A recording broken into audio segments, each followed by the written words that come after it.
Morning everyone, Dr. Mark Pasquale from Adjusted Chiropractic, and have a look, spring's in the air, all the flowers are starting to come out, and if you're anything like me, I never really used to like spring. All the allergies and the hay fever I used to get, really didn't like that time of year at all. So it's upon us now. In the next couple of months we'll be going through a lot of allergies, and there's be a lot of pollen in the air.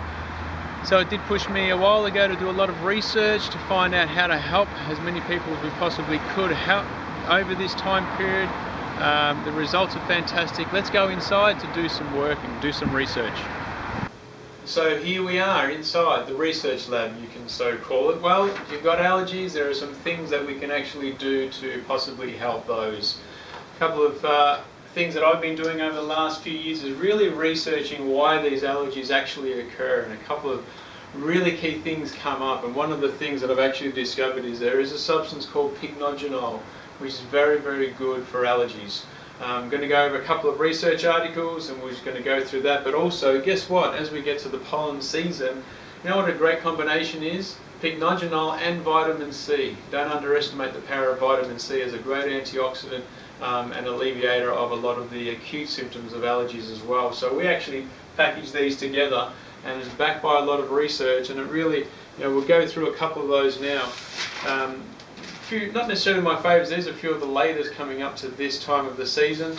The first is a randomised, double-blind, placebo-controlled exploratory study to evaluate potential of Pycnogenol for improving allergic rhinitis symptoms. It's a mouthful, but hey, this is what these guys wanted to study, and we love that because it's actually investigating allergic rhinitis or allergies, and it's actually doing it in a double-blind placebo study, which is fantastic. So this was a study that was originally done in 2008, and what they did is they got 19 people and they gave them Pycnogenol for 3 weeks, and they did that prior to the allergy season in Canada, in Ontario. Now there was a difference seen in eye and nasal symptoms, so what they did in the following years, they actually ordered some more testing and they did more. In the following season, what was done is they were given it for 5 to 8 weeks before the season. There are a lot more people that took part in the study, and what happened is the results showed much lower scores in eye irritations, upwards of 35%, and also nasal symptoms by 20.5%. So it's quite significant. Now that was in the Pycnogenol group, and that was compared to the placebo group that didn't get much response at all. So in conclusion, the scientists basically concluded Pycnogenol improved allergic rhinitis symptoms when supplementation was started at least 5 weeks before the onset of allergy season. And I've seen this in my patients, and I've seen this in myself. When I was getting a lot of hay fever, etc., it was 2 or 3 days through the season I'd be pretty much not functional with regards to the irritation, the itchiness on the roof of my mouth, nose running, etc., eyes watery and all red, and then taking Pycnogenol regularly, it really does decrease that now, really to a point where there aren't really any issues over the spring season. So that's the first one. I hope you like that one. That's one of my favourites, I reckon. The second study is from the Journal of Food Chemistry, so food chemical toxicity. So it's a pretty heavy journal, I suppose, doing a lot of research. And basically what it is, it's a study on the inhibitory effects of Pycnogenol on airway inflammation and induced allergic asthma. The researchers were Shin et al. And her team. Basically what it is the induced allergic asthma is along similar lines to what we actually get with allergies. So this studied the effect of Pycnogenol on airway inflammation. The study showed that Pycnogenol decreased the inflammatory cell count, which is the inflammatory cell count, and they concluded Pycnogenol exhibits protective effects against induced asthma, and these results suggest that Pycnogenol has potential as a therapeutic agent for the treatment of allergic asthma. So very, very good research article, great research done, and helps us with regards to the information on allergies. Thirdly, I just want to bring you through to another study which I thought quite interesting when I was actually looking up information on allergies and also Pycnogenol.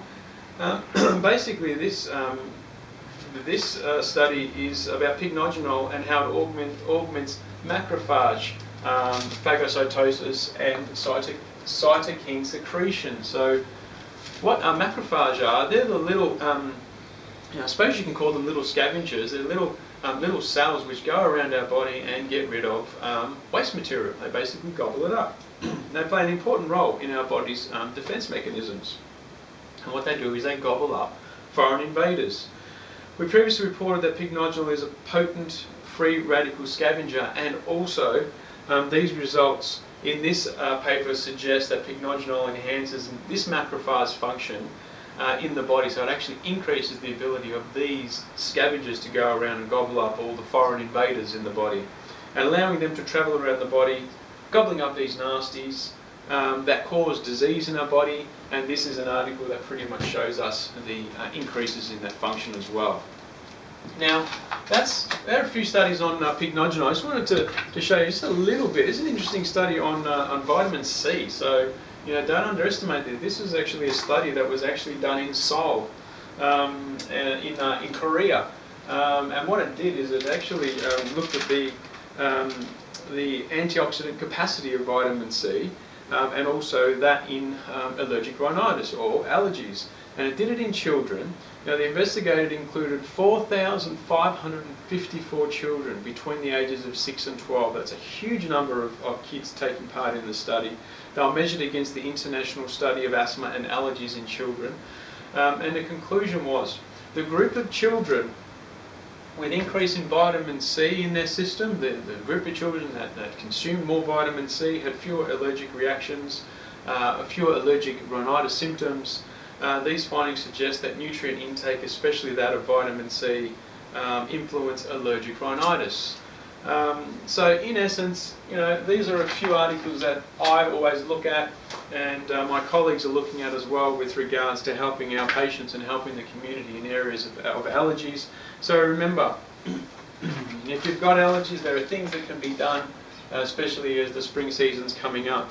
Now, always recommended, or what I recommend is always, if we're going to be taking something, whether it be pycnogenol, vitamin C or anything, my recommendation is always to take it in an isotonic form, which is a form that is a powder mixed with a certain amount of liquid and gets into the system at 95% of its capacity. If you need any more information about that, just let me know. Follow a couple of the links, etc. And lastly, any more research, if you're that way inclined, there's a lot of research articles, etc. They're not too boring. They're actually put together in a nice little compilation here by Dr. Passwater. Live better longer, and it's the science behind compounds such as pycnogenol, etc. So if you want a copy of that, just contact me, email me, give me a call, and we can get that organised for you. Other than that, have a great spring. Hopefully the allergy season doesn't get too much, isn't too much of a deterrent for you. And if it is, let's see what we can actually do about that. Thanks, bye.